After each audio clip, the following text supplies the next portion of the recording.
Viewers আপনারা দেখেন ফেনীবাসী, কুমিল্লাবাসী এবং নোয়াখালীবাসী দেখেন কি বন্যার কবলে পড়ে গেছে।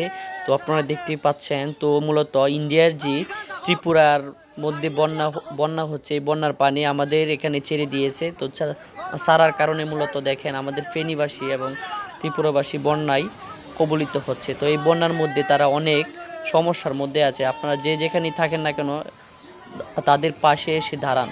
তো দেখেন পানির কি স্রোত এবং কি পরিমাণে পানি ইন্ডিয়া থেকে আমাদের বাংলাদেশের মধ্যে ঢুকছে, আপনারা দেখতেই পাচ্ছেন। তো এই বন্যা হচ্ছে আপনার যখন এই ত্রিপুরার যে গেটটা, এই গেটটা আপনার আগে 1993 সালে একবার ছাড়ছিল ইন্ডিয়া থেকে মূলত, আর এখন 2024 সালে এখন আবার ছাড়ছে এই গেটটা। তো এই গেটটা ছাড়ার কারণে মূলত ফেনীবাসী এবং নোয়াখালীবাসী, কুমিল্লাবাসী তারা এই বন্যার কবলিত অবস্থায় পড়েছে। তো বন্যার কারণে তারা অনেক সমস্যার মধ্যে আছে। আপনারা দেখতে পাচ্ছেন কি পরিমাণে স্রোতে পানি ভেসে যাচ্ছে। তাদের যে জমিগুলো আছে, ধানের জমি, ফসলের জমি, বিভিন্ন ধরনের জমি ডুবে গেছে। ডুবে যাওয়ার কারণে মূলত তারা আর্থিকভাবে ক্ষতিগ্রস্ত হচ্ছে এবং বাড়ির মধ্যে আপনার যে ঘরের ছালের উপর দিয়ে পানি যাচ্ছে। তো মূলত তারা এই সমস্যার মধ্যে আছে।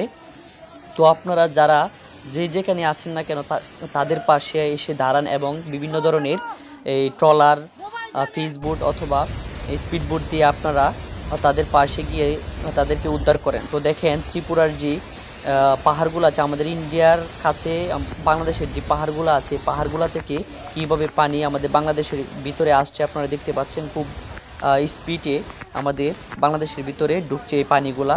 তো মূলত ইন্ডিয়ার ত্রিপুরার গেটটা ছাড়ার কারণে মূলত এই সমস্যাটি হয়েছে। তো দেখেন ফেনীর অবস্থাটা দেখেন আপনারা, ফেনীর বিভিন্ন ঘরের ভিতরে পানি ঢুকে পড়েছে। দেখেন তারা তাদের ঘর থেকে বিভিন্ন ধরনের জিনিস তারা উদ্ধার করে নিয়ে যাচ্ছে, শুকনো স্থানে, উঁচু স্থানে তারা নিয়ে যাচ্ছে। তো দেখেন তারা অনেক সমস্যার মধ্যে আছে। আপনারা অবশ্যই তাদের পাশে এসে দাঁড়ান, বিভিন্ন ধরনের ট্রলার, নৌকা নিয়ে আপনারা তাদেরকে উদ্ধার করেন। তো যেই যার যার সামর্থ্য থেকে তাদের পাশে এসে দাঁড়ান, এটাই আমার আপনাদের কাছে থাকবে।